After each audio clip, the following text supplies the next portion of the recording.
He has launched the campaign to try and counter the extremists. Now speaking out to denounce terror and extremism. 30,000 people formed a human chain in the south this afternoon in the name of peace. We're asking if religious intolerance is on the rise. We believe that religious freedom is a fundamental human right. Giving a message that Islam is a religion of peace. We must all endeavor to spread love and a sense of community.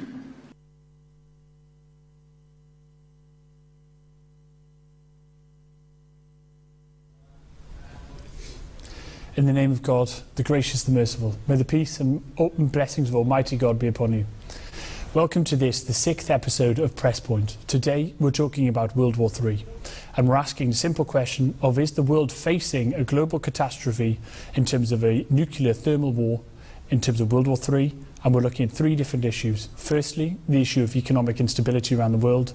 Secondly, injustice around the world, and thirdly, the issue of the rise of terror. For each of these, we're going back to the central point of, do these matters lead us towards the Third World War? We're very lucky. I'm joined in the studio by my good friend Farooq Mahmood. Alaikum salam. Of course, Jonathan, a very serious topic, isn't it? We want to hear the views of a real, very important guests around the world, of course, all the viewers around the world, to share with us their ideas, what they think about this important topic. Is really something serious, as the world war is looming. If it is the case, then do write to us, send us emails at presspoint@mt.tv, or you can send us your tweets at presspointmta. Also, you want to take the Facebook route, write to facebook.com/presspointmta. We're waiting for you to share with us your ideas, and we'll share with the worldwide MT audience. Now, brother, we're very blessed as well, because in the studio we have 2 very special guests. On my immediate left, we have Ifthikar Ayaz OBE. Ifthikar, of course, has worked with the UN and the UNDP, as well as the ambassador to the Tuvalu Islands. Assalamu alaikum, Ifthikar Sahib. Wa alaikum assalam wa rahmatullah. Thanks for inviting me. It's an honor and privilege. Pleasure. Thank you. Kadus Malik Sahib is also with us in the studio. He is a US human rights lawyer. He's come all the way from the US, and we're very grateful. Assalamu alaikum. Wa alaikum assalam. Thanks for having me. Jazakallah. Now, Farooq, we know that the head of the Ahmadiyya Muslim community has recently talked on this issue of World War III. So that's what we're going to start off with. We're going to take a look at a video of the Khalifa of Islam giving the guidance to the world in relation to the threat of World War III. Let's go to the video now. If we look at Europe's own financial crisis and its long-term effects, we see that it is causing restlessness to spread within Europe's population, and this anxiety is increasing at great speed. If not handled properly, the results of such frustrations and desperation will prove to be catastrophic. The America-Japan alliance is such that if a war between China and Japan were to take place, the United States would actively side with Japan. Today, a major tactic used to try and harm enemy nations is to target their trade and business interests. The world today is not the same world it was 50 or 60 years ago. Even back then, the acts of one nation affected others. However, today it is at a completely different level. As the world has become extremely closely knit and interdependent, China is emerging as an ever-growing progressive economic might, and is expected to become the largest in the coming years. Its economic might is so strong that commentators have said that its power is causing great concern to the United States. Indeed, it is being rightly said that the United States will seek to halt China's economic progress and will leave no stone unturned in this effort. Given this, it is possible that China will be somewhat cautious and show restraint in its dispute with Japan, but there are no guarantees to this. Perhaps because of foreseeing and considering America's attitude and policy and its ultimate possible effect on other Western countries, China has started exploring new markets. As in recent years, we see that China has invested a great deal in Africa and developing countries. So its economic interest in that part of the world are widespread and deeply ingrained.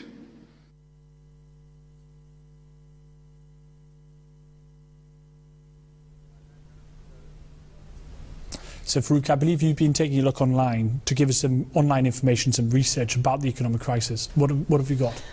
First of all, got the one of the news here on Huffington Post newspaper. It talks about Jean-Claude Juncker, the Luxembourg Prime Minister, warns European war demons may return. Hazul mentioned that actually in his speech. He said this gentleman has talked about First World War being very similar, the circumstances before that, to the time now. And Hazul said, in his view, it's far worse than that. Even it looks very much similar to the Second World War, and preceding that, the circumstances were quite difficult for the world to carry on like that. This gentleman here, Mr. Luxembourg's Prime Minister, Mr. Juncker, says that anyone who believes that the eternal issue of war and peace in Europe has been permanently laid to rest could be making monumental error. He further says, in 1913, many people believed that there would never again be a war in Europe. The great powers of the continent were economically so strongly intermeshed that there was the widespread opinion that they could simply no longer afford to engage in military conflicts. And then, the Press TV has given an interview of Paolo Raffoni, who is in fact the Secretary General of CIPA Foundation. And he said something which again is worrying, and also talks about, he just links the financial problems with the looming war, apparently. What he's saying is this, that the continuation of austerity measures which are being implemented, apparently, at least in Europe, will not change much during 2013, will create more strain at social level, pushing people in the street. And people are disoriented. They do not understand the hurricanes of the financial system. They just know they want to have a normal life, normal services, once they have paid taxes. Of course, further down he paints much gloomier picture, which we can discuss later on. So very, very serious situation, I think. So building on this, Qudus, Mr. Malik, how serious is the crisis now? What's the current state of the crisis across the world here in April 2013? I think that a lot of people are saying that we are, Europe, for instance, is going back into a recession. The US has tried, and it seems like all these countries have tried various methods to try and get out of this slump, and unfortunately it hasn't been working the way they had hoped. So I know in the US there was a huge infusion of money, and the idea was to kickstart the economy by having this this quantitative easement, and but the growth as a result of it has not been what was expected. Europe is similar. Cyprus we all saw, you know, and Farouk Saab mentioned unrest, and I think that a lot of people all over Europe are talking about the real possibility of this financial crisis not being short-term and leading to bigger and graver concerns. And I mean, we know unemployment has risen hugely. So coming to yourself, Mr. Ayaz, how does this crisis, economic crisis, relate to war? And just how seriously does it take us towards another potential world war? I think the worst crisis that can be a threat to war is the economic imbalance and disparities. And we see throughout the history of the world that economic disparities have always affected peace and harmony in the societies and nations.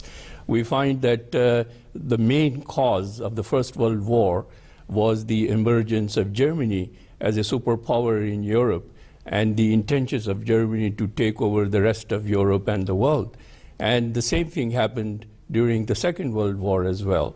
It's not only political expansionism and imperialism, it is also economic expansionism and imperialism.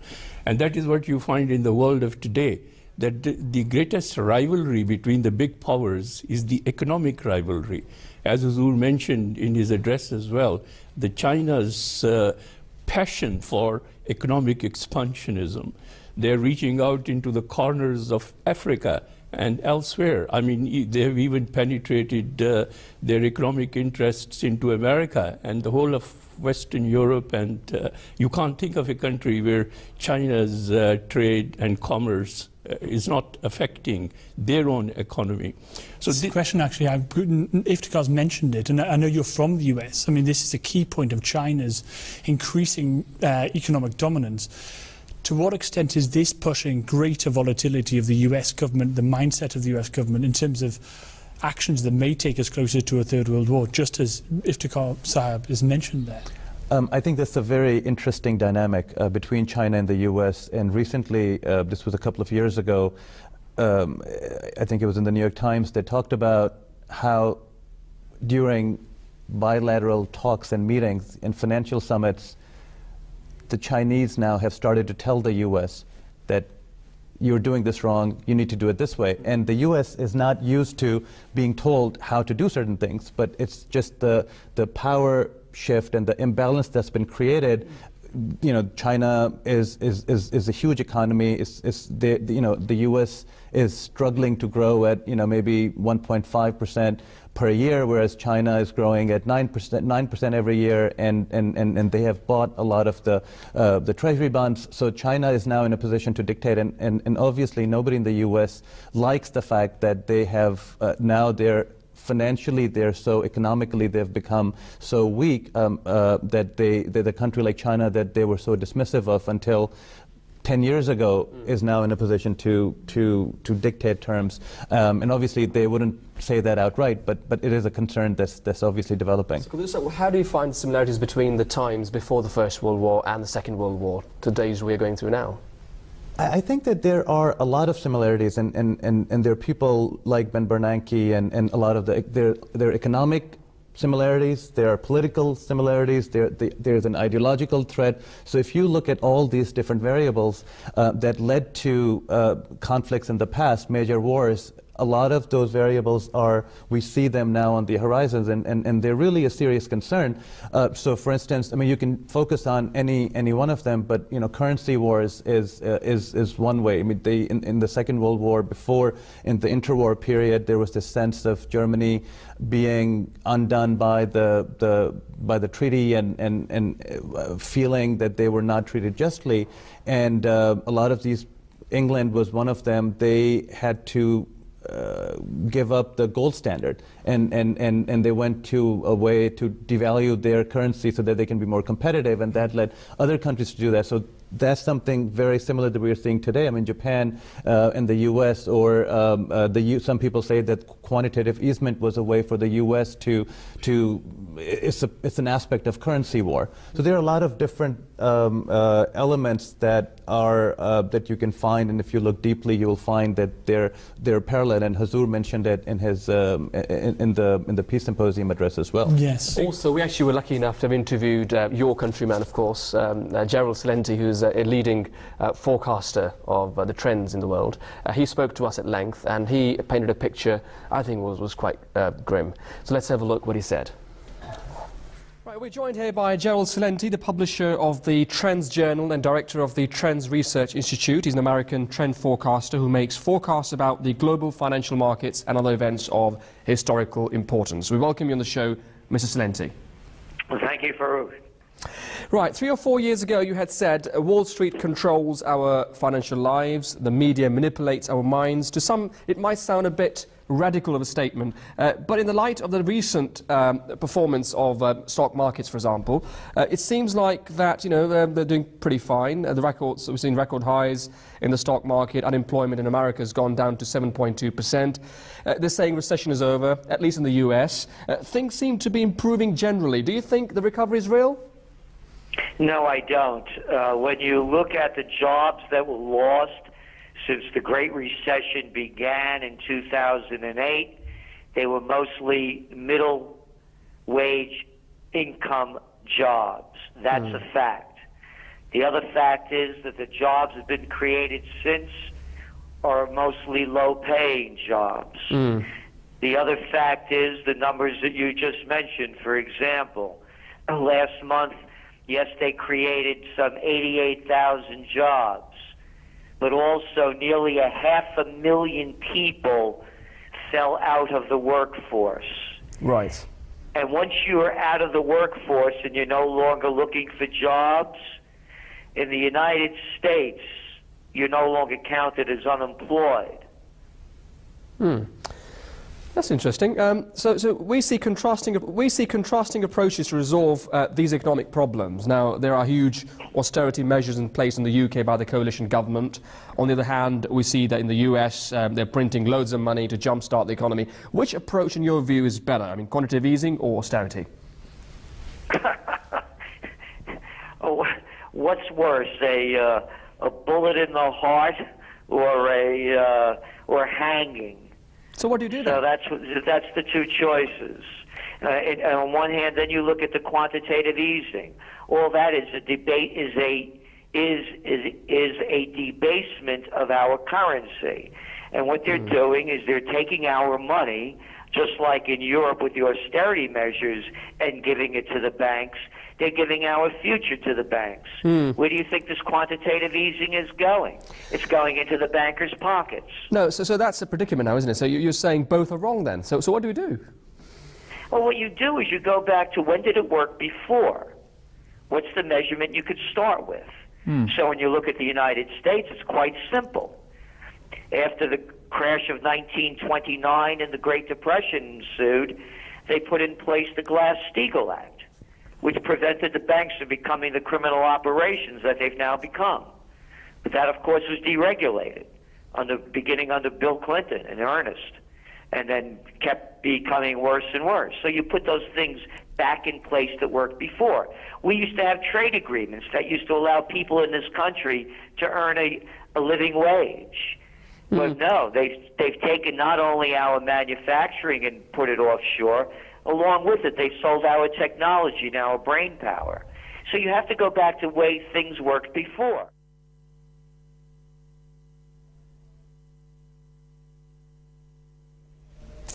So quite clearly, this is not just the Ahmadi Muslim community, but this is leading experts really seriously fearing a third world war as a result of the economic crisis. In light of this threat, Mr. Ayaz, what can be done to end this crisis, avert the crisis, and also essentially avert the potential risk of third world war? Well, the fact is, and all these big powers are admitting now that they are in recession, and Britain is fearing the third dip in recession, and the situation with America is not worse. But what aggravates this situation are the national ambitions. America does not want to budge from the position that it is the master of the world and the supreme power in the world.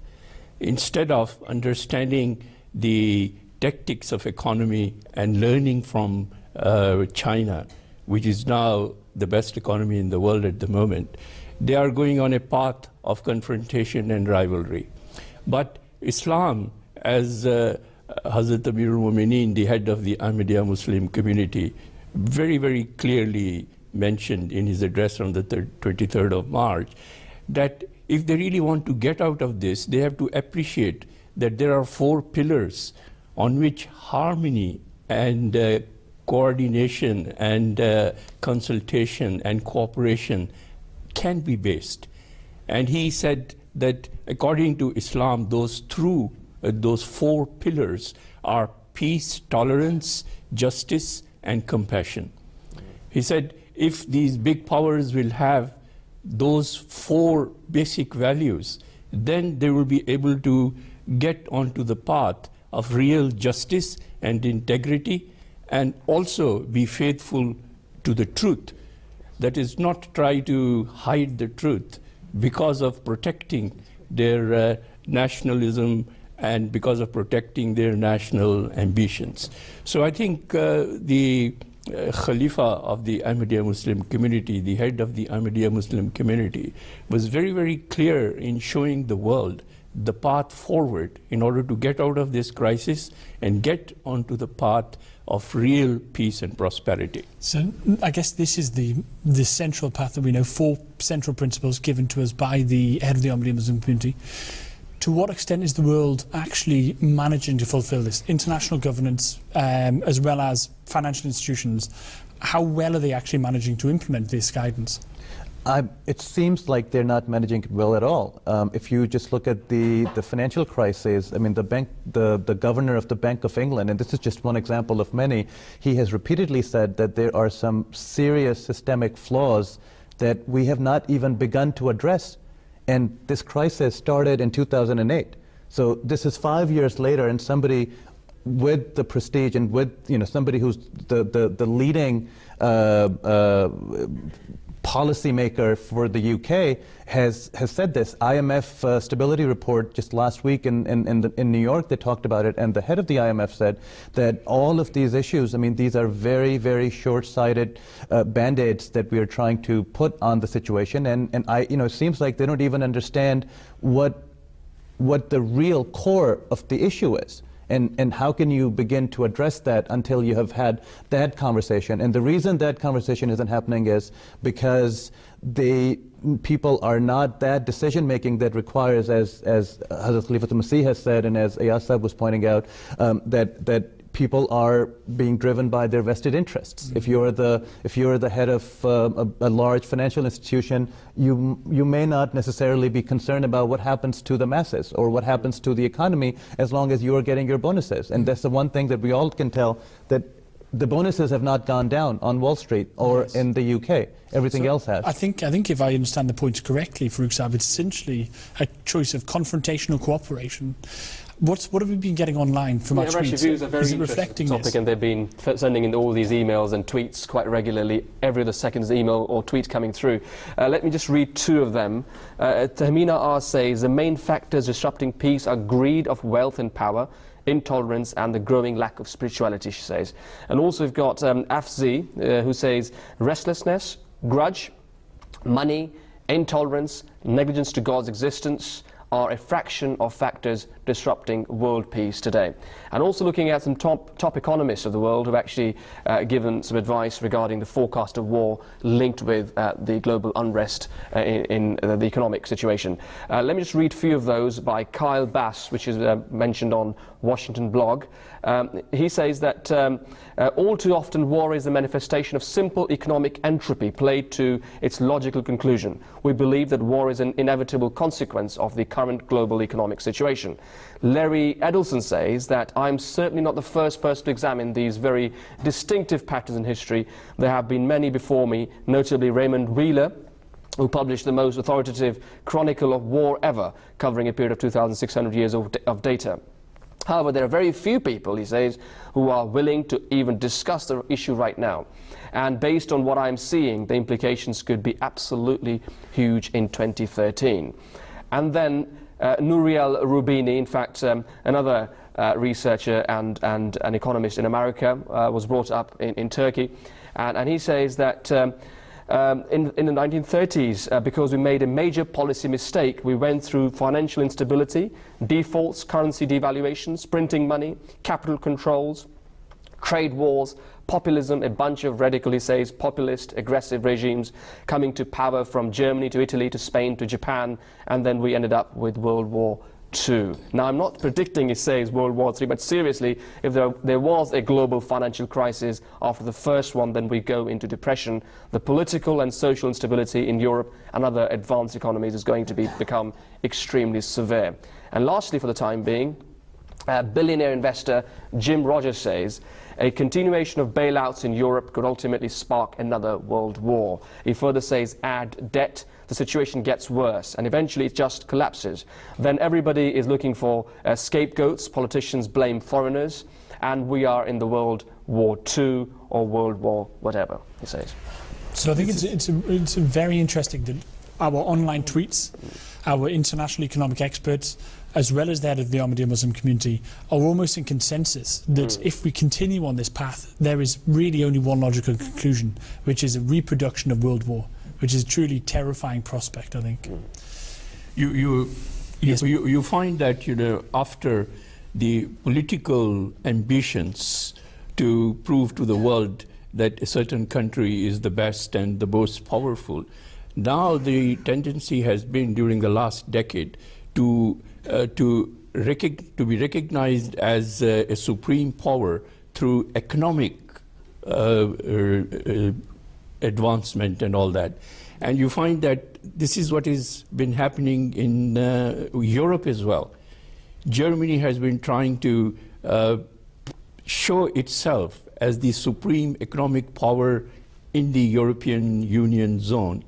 And therefore, the smaller countries, like Greece, Italy, Spain, Portugal, etc., they have been really squeezed because they have been actually supporting the economies, the big economies, at the cost of losing their own economic base. And this was the situation even before the Second World War, when Hitler invaded Russia. And what did he go there for? Plundering their oil fields and their other economic assets. And this is what you find, the track record of the recent wars in the Gulf and elsewhere as well. The main factor, the main motive in those wars was the economic gains. And if this trend does not stop right now, then obviously the path which the world is following is the path of the Third World War and destruction. Well, this is exactly where we want to take it on our second section, which is that of injustice, because I think, in fact, just as Mr. Ayaz is saying, it's not just a monetary issue, but it's value-based. It's about the principles which you are willing to practice or unwilling to practice. Yes. And so the head of the Ahmadiyya Muslim community talked about this issue as well at the recent Peace Symposium, from the 2013 Peace Symposium, and he really emphasised this issue of justice and injustice spreading across the world. Let's take a look at that now. Another major cause of division is internal power struggles within countries. And then, in many nations, the rights due to members of the public are being unjustly usurped. Another factor is that some parties seek to demonstrate their power and might by treating others extremely cruelly. Further, a root cause of division is a lack of justice in the world. This is leading directly to a complete lack of mutual confidence and trust. Another cause of unrest is the fact that people or governments look at the wealth and resources of others with a sense of envy and greed. In fact, they do not limit themselves to the envious glances, but actually seek to seize what is not rightfully theirs. As I said, there's a long list of reasons why the world is being consumed by hatred and disorder, and I have only mentioned a few. These issues are of grave concern, and we must reflect over how to solve them so we can seek to establish global peace. Just a few months after last year's Peace Symposium, I traveled to the United States and was invited to address members of Congress at Capitol Hill. Apart from the politicians, a number of important think tanks and academics were also in attendance. In my address to them, I said that as the world's biggest superpower, the United States had to consider its responsibilities to the wider world. I said that if they fail to fulfill their obligations, and if they fail to observe the proper standards of justice, then they would lead the world towards a terrifying destruction. I said that the coming generations would lay the blame at the feet of us, and in particular, the major powers of this time. Our children or grandchildren would not forgive us because they would know that we could have prevented the harrowing legacy that we left behind for them. Amongst all of this, there is only one hope, and one guarantee of peace, and that is for justice to prevail in the same spirit that the Holy Prophet ﷺ has taught, that you prefer for others what you prefer for yourself. If such justice can develop where each country and each great power prefer for others what it prefers for itself, then we can still find peace.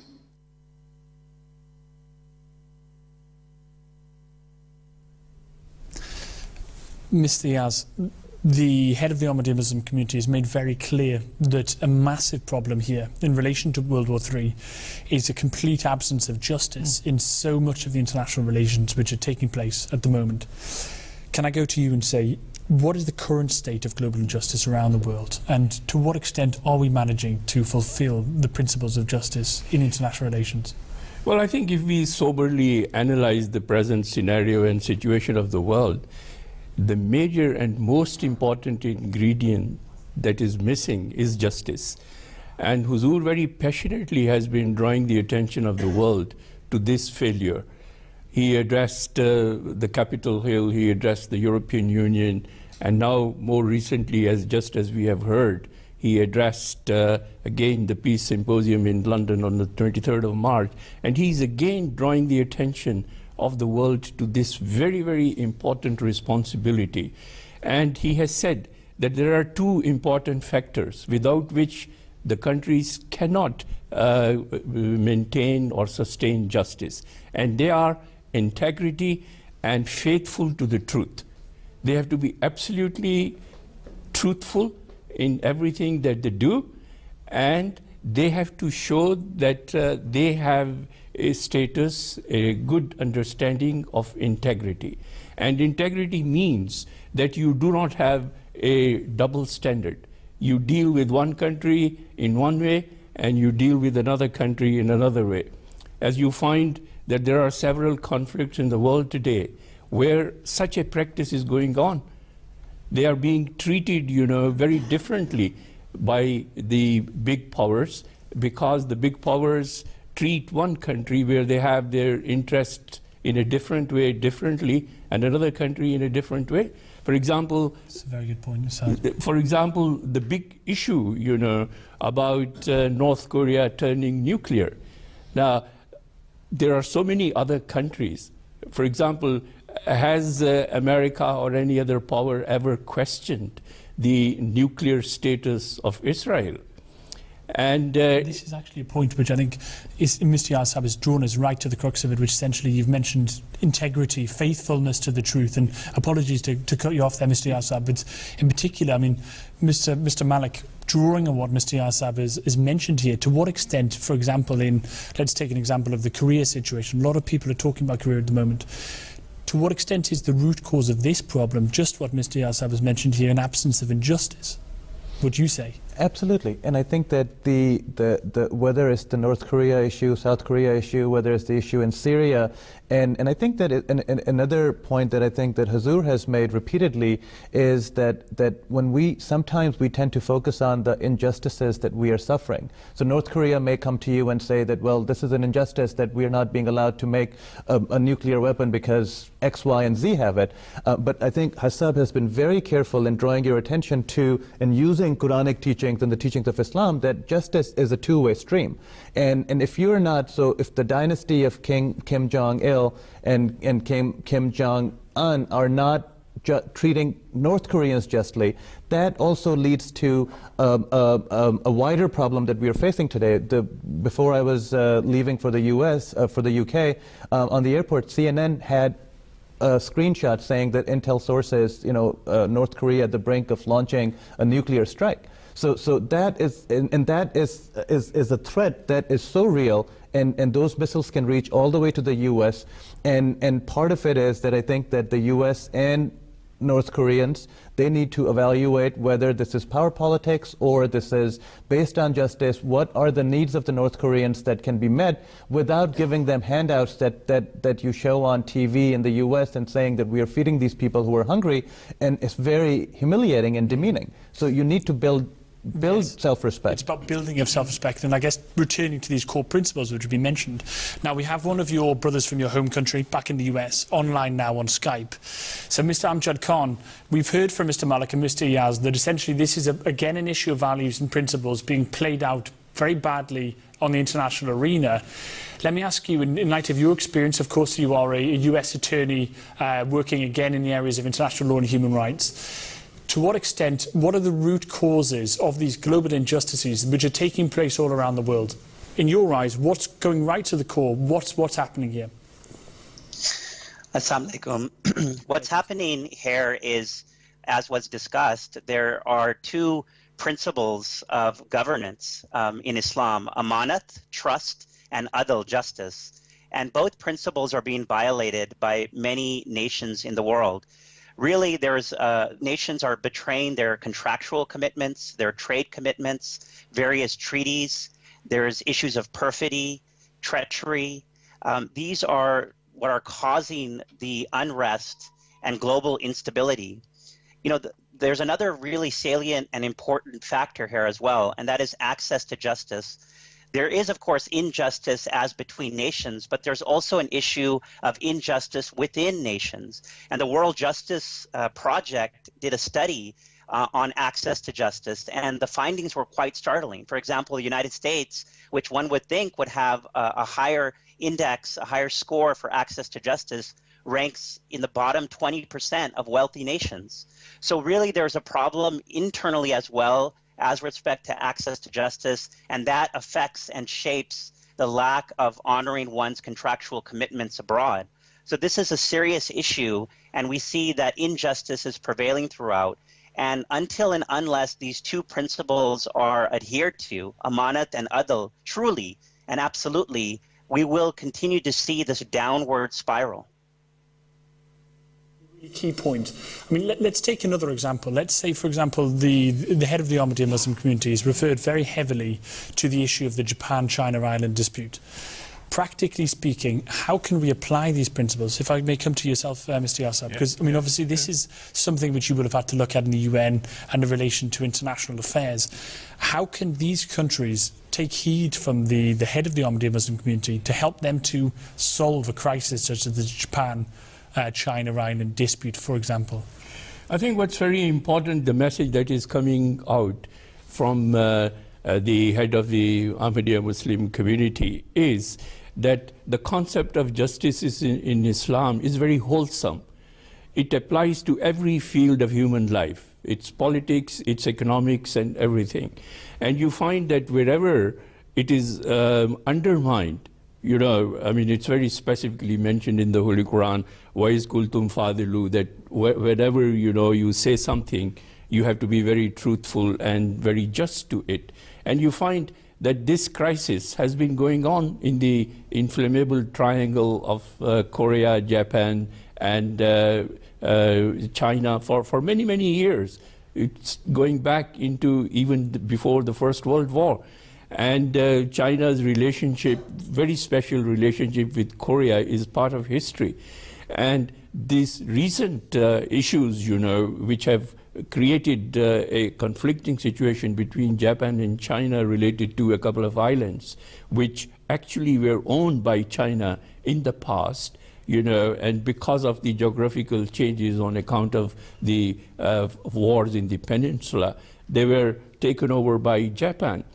And more recently, when because US has a base in Japan, and US is supporting Japan as an ally, and the Japanese wanted to have an overall possession of those islands, and they were negotiating a deal with the inhabitants of those islands. Then US openly came out and they said, oh, if China is going to oppose this deal, we will be siding with Japan, you know, just threatening a way of creating a conflict which could end up in a more serious situation. Mr. Ayaz, I mean, this is key, which is of course within this area, as you've said again, these international players, in fact, failing to recognise the duties which are upon them.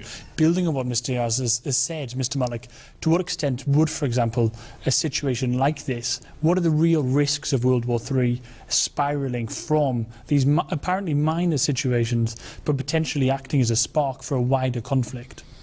I think each one of these situations can be explosive. And I think if you look at the history of war, it's very, very hard to pin down. I mean, hindsight, they say, is 20/20. But when you're going through it, if you look at the New York Times or the London Times from the day that the Second World War broke out, nobody said that, oh, Second World War has broken out. Or, you know, when the American Civil War in in 1860.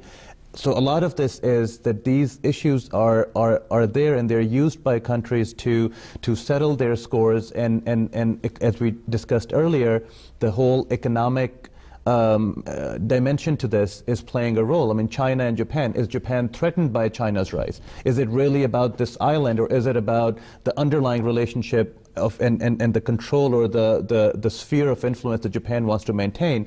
So it's very, I think that right now, and I think Hazur has mentioned a lot of these flashpoints in his peace symposium address. I think Hassab mentioned the North Korea-South Korea conflict, and I thought it was amazing that a week after Hazur's speech, CNN was running headlines that they're getting ready for a nuclear strike. This time the intel maybe not so accurate, but the next time it could be, and those conflicts are real. You know, this issue is another issue. Syria, I think a lot of people have been discussing Syria, and there's a lot of worry that because of the geopolitical situation that Syria is in, and the relationship with Israel, and internally what's going on, Russia supporting it. Some people think that Syria is the last country where Russia still has influence in the Middle East, and that's why that domino effect that we saw starting from Tunisia all the way through Libya hasn't happened in Syria. Right. So does Syria then have the potential to act as a proxy war, and then it sparks a greater conflict involving the U.S. and Russia? I think from what's been said here, to yourself, Mr. Ayaz, what can the world take from this particular speech of the head of the Ahmadiyya Muslim community? I mean, I know that, having talked with you about this previously, that in fact it is rich in terms of its guidance. It's almost like a universal manifesto, I think you described it as. How should the world be looking towards this guidance? Actually, one point which Malik Saab just made is very important, that world wars start from a speck of a spark. You know, the First World War started with a very minor incident. It was Gavrilo, you know, a Serbian, who shot the heir of the Austro-Hungarian regime, you know, Ferdinand. And that provoked the First World War, just this one small incident. And therefore, Huzur has been guiding that you have to be very meticulous in whatever you do. And the way to be meticulous is to follow the path of justice. If they will not follow the path of justice, they can never be able to justify their obligations to humanity and to the world and to peace. So therefore, the message of the head of the Ahmadiyya Muslim community coming out to the world is in a way very serious, that if they will not change their ways and they will continue to be conscious of their ambitions and the competitions and the rivalries, then the path they are treading on is really a great threat and risk to the future. At this point has been very clearly mentioned earlier on in the history of Ahmadiyyat by the Promised Messiah himself, you know, who warned that there will be a third world war. And he did mention that. And if there will be opportunity, I will read out the Promised Messiah's extract later on. But this is a very, very important monument, a light for the world to notice and to follow the guidance that is provided by the head of the Ahmadiyya Muslim community in his various addresses, particularly the last one on the 23rd of March. That's a very key point. I think just we're short on time, so what we might need to do is bring this back in the third section. But before we do, Farouk, I know you've been taking a lot of tweets on this issue, which have really been building on what the our esteemed guests have been telling us here. Of course, we talk about justice in particular. Sarah Flounders, in fact, she's one of the ladies actually written quite extensively about the injustice in the world, and she talks about veto power to be an issue on Iran's press TV. She's interviewed, and they've transcribed on the website, saying that she says from the very beginning the UN Security Council has been a completely unrepresentative body, and the veto gives the US enormous leverage, along with Britain and France, who have used it again and again, and it reflects the world as it existed under colonial domination, under enormous imperialist control at the end of World War II. To balance it, if you look at the view by the world leader, who could compare Hazrat Amir al-Mu'mineen, the fifth successor Prophet ﷺ, the worldwide head of the Muslim community. He has even talked to the Chinese premier. He's not only just saying it's a problem at the one end, he also has written a letter to the Chinese Prime Minister. I think it's almost a year now. It was 12th of April when he sent a letter. In that letter, Azur mentioned to the Premier of China, you also possess the right to use the power to veto when required in the UN. Hence, in this context, it is my request to you to play your role to save the world from the destruction that looms before us. Irrespective of nationality, religion, caste or creed, we should strive to our utmost to save humanity. Look at it, I mean, this kind of balanced approach could see nowhere else in the world. Watch the TV channels world over, from America to UK, North Korea, China. Every channel you watch has got some sort of agenda. Hazur has got one agenda, that is to basically implement this justice in the world as per the Holy Quran's teachings. Then again, one more thing I would like to add to it is in Hazur's speech, Hazur mentioned also Shimon Peres's view regarding what should happen in Syria. And Hazur said a mu'min, a faithful, should accept all kinds of good things. Even if you see something which is commendable, you should accept it. You should not really resent it because it comes from an enemy. So Hazur has advised the Muslim nations to take heed to what Shimon Peres has said about Syria. He said if the West arms the opposition, they can say it is a war of the West in Syria, as was talking, Shimon Peres talked about. It's an Arab question, he says. There is an Arab League. The Arabs have armies. They have got a mandate from the UN for a transitional period of time to have elections. Let them handle it and get rid of Assad. So it's a good advice, basically. So it's basically army from the Arabs to deal with the problem in the Arab world. I think that's a good solution which could be taken very seriously. It's very key. I think that what's wonderful is there's a third element to this as well, which the Khalifa of Islam has also talked about, which is the rise of terror. And of course, as Muslims, the Ahmadiyya Muslim community have a very special, pardon me, interest in this. So in order to understand how the threat of terror links to World War III, let's go to another video of the head of the Ahmadiyya Muslim community, and let's have a look at that now. It requires all parties to give truthful and fair testimony, and rather than veto power for a select few. There should be true democracy and justice across the board. If these steps are taken, then we will find peace between nations, and we will find that terrorist organizations will die away and lose all support.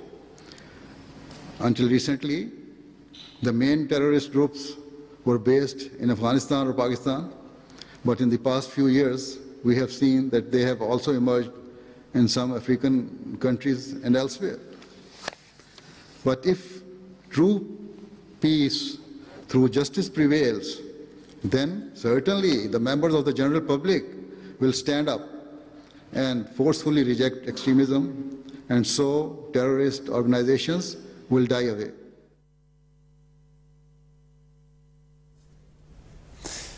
So let's go over to our US correspondent, to Amjad Khan, and ask what is the international overview of the rise of terror around the world. We know in particular the Caliph of Islam has said that it's not just in Afghanistan and Pakistan, but that it's now a real threat in Africa as well. What's your take on this, Amjad? Yes. Khalifatul Masih, the head of the Ahmadiyya Muslim community, has rightly pointed out that the threat of terrorism is a real threat. It's a global threat. It's not just simply isolated in a few Muslim countries, it's worldwide, and terrorists aren't only just Muslims as well. And really, how do you fight such terrorism, how do you eradicate this terrorism, is that you build a just society. You fight terrorism with transparency, with trust, with accountability. And terrorists operate outside the rule of law. And nations cannot operate outside the rule of law. So as they apprehend and arrest terrorists, they must also try them and show to the world and to the terrorists who act with impunity that the rule of law is sacrosanct and all nations must abide by that. And significantly, testimony must be truthful. That testimony, even against your own loved ones, even your close friends, is important. It's important to act not just in your own self-interest, but with the principles of justice. And I think this is one avenue to fight terrorism in the world. This is really useful because this leads us directly onto the comments of Mr. Celente again. Let's go and take a listen to him. We've asked him about the risk of global terror in relation to World War III. Then we'll come back to the studio. Right, I think, let me ask you a question. There are reports that Al-Qaeda is gaining momentum outside Pakistan and Afghanistan. Mali now seems to be the primary hotspot these days, as you mentioned already. What do you think are the reasons of ever so increasing circle of influence of these terrorist activities? I wrote about this in 1996 in my book, Trends 2000, where I wrote that you're waking up in the new millennium and, quote, Crusades 2000 is raging. And the reason I said for it happening was basically what we call Western imperialism. And it's forcing people into, here, I said the seeds of the new Crusades was sown in areas of Africa, the Middle East, Eastern Europe, and Asia. Throughout the Muslim world, devout masses, politically repressed and impoverished, were rising up against their endemically corrupt and inefficient secular governments with their pro-Western alliances. Imperialism, directly or indirectly, took the blame for the poverty, the lack of opportunity, and the social and moral decay. So you're saying that the developed nations are responsible for this world in spread of this terrorism? Like I said, disenfranchised, desperate, politically powerless Muslims in many countries look toward charismatic clerics to change their destiny. I wrote about it long before it happened. Oh, I see your point, but I think I'm also sort of concerned that, in a way, we're saying terrorists are not responsible, it's only the Western nations. Isn't that sort of not very balanced sort of idea? Well, no, I disagree totally, because if you look at the foundation of the United States and you read the words of our founding fathers, such as Madison and others, they've made it very explicit, and Jefferson, the whole crew of them, to stay out of foreign entanglements. We have no business being anywhere. No country has any business being anywhere but within their country. So it's kind of like, the old story, a policeman someone seeing a fight going on between a man and a woman and jumping in between them, and the man and the woman beat up the guy who jumped in between them. Well, the United States has no business. Now, of course, we've looked at the scenario and the situation and the problems and the risks being created on a daily basis. How can we stop this world from going into what appears to be now an inevitable disaster? I think that the people have to speak up and take a stand and say no more to war, and that we have our own problems to consider and no one else's, and that unless we really have a threat of being attacked, we have no business fighting anyone else. Brilliant. Mr. Celente, thank you very much for joining us. All the best with your future trend forecasting. Thank you very much.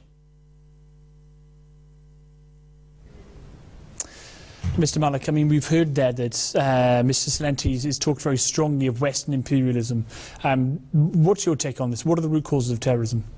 I think that I would actually, I'm not sure if I fully disagree with Mr. Celente, where he lays the blame for this entirely at the feet of the Western countries. I think that there has to be some introspection. We have to look within ourselves and see. I mean, if in a country like Saudi Arabia, where there's where you can be thrown into prison for years and years and years, and you're a citizen of Saudi, just because you maybe have disagreed with the whatever the interpretation of the Wahhabi clergy is, we believe that that's fundamentally against the principles of Islam, and as well as a leading cause or a huge cause of why terrorism. Why is it that, imperialism is also in Africa, but why is it a coincidence that the extremism and terrorism that we see is mostly coming from Muslim extremists? And I'm a Muslim and I'm proud to be a Muslim, but at the same time, I think we would be wrong if we don't look inwards and see what's wrong with us. And that's where the voice of Hazrat Amir al-Mu'mineen comes in, and he has been guiding, and his message is so beautiful, his understanding of Islam, and which is we get our understanding of Islam through him, that it resonates with people at the highest levels of government, whether it's the European Parliament, whether it's the US Congress. When after Hazur has visited these places, we get feedback from these leaders and say that this is the kind of Islam that we haven't seen before. So I think that what Mr. Salenti is saying, I think that he also needs to be more balanced in his approach. And if there is an extremist in Pakistan who has been raised to believe that he will go to heaven if he kills an infidel or a Jew or a Christian, that is something that cannot be blamed on the West. That has to be blamed on their flawed understanding of Islam. Okay, so I want to wrap up in the studio, but before we do, let's just go to Amjad Khan and just ask, to what extent is this threat of terror taking us closer to World War III? It's a real threat. It's taking us closer to World War III.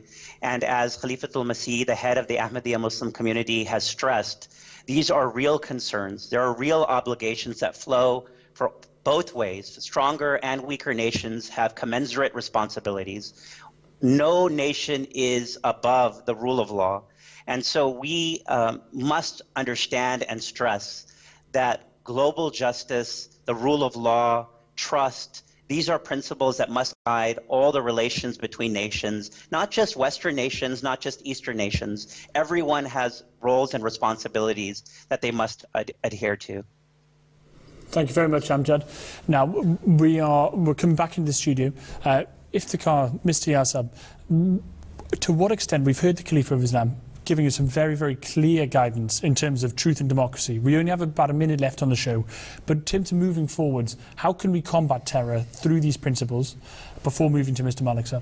Well, actually, terrorism is the worst that injustice can produce. And basically, the answer to getting rid of terrorism is to getting on the path of justice. And I would say to the world that the address of His Holiness, the head of the Ahmadiyya Muslim community on the 23rd of March, was a universal manifesto for the world to follow in order to achieve real justice and real peace and prosperity and harmony for mankind. This is very, very powerful. Mr. Malik, for yourself, how can we move forward in order to, in fact, pull ourselves back from World War III? What would your message be? I think that I would agree with what Ayaz Sahib has said. I think that we Muslims, non-Muslims, whatever your religion is, whatever your nationality is, whatever your ethnicity is, Islam lays down these fundamental principles that His Holiness has been expounding, and once we follow the principles of justice, once we follow we would bear testimony against ourselves. That's something that Hazur said in his last address. I think that then we can be sure that we are willing to be introspective and make the right decisions and not just be swayed by interest groups or to the desire to get elected. I think that a lot of these things we have to, especially what we are faced with right now. I think we need to come together. Head on. Okay, this is perfect. Now, Farouk, that brings us to the end of the show. I think all we can do is thank our guests so very much. Time just flies by, doesn't it? It does, it does. And there's so much we could talk about. We could apply this to every one of the global problems, God willing. Also, thanks to Amjad for joining us again. And just also thanks to our viewers. Thank you very much for joining us. Join us next time for episode 7. I think the key message which we might be able to take away from this, I would say, Farouk, is that there are certain fundamental principles, justice, truth, honesty, kindness, compassion, which without these economic systems, international systems simply crumble. And it is those things which we must turn to. If I may add one other thing as well, which I think is important for our Saudi viewers, with Mr. Malik, we should also emphasize that we also respect and we think that with these principles there can be great movements forwards, and the reform movements in Saudi Arabia are to be respected. Islamic principles. Yes, so it's not to say Saudi as a whole is getting it wrong. So we're in this together, I guess, is the key point. 37-minute long speech of Hazur's, that's all, 37 minutes of the speech. to watch has the got everything speech. in that. That's all we can recommend. Thank you very much. May the peace and blessings of Almighty God be upon you. Thank you. Please join us next time on episode 7. Assalamu alaikum. Community has launched the campaign to try and counter the extremism. Now speaking out to denounce terror and extremism. 30,000 people formed a human chain in the south this afternoon in the name of peace. We're asking if religious intolerance is on the rise. We believe that religious freedom is a fundamental human right. Giving a message that Islam is a religion of peace. We must all endeavor to spread love and a sense of community.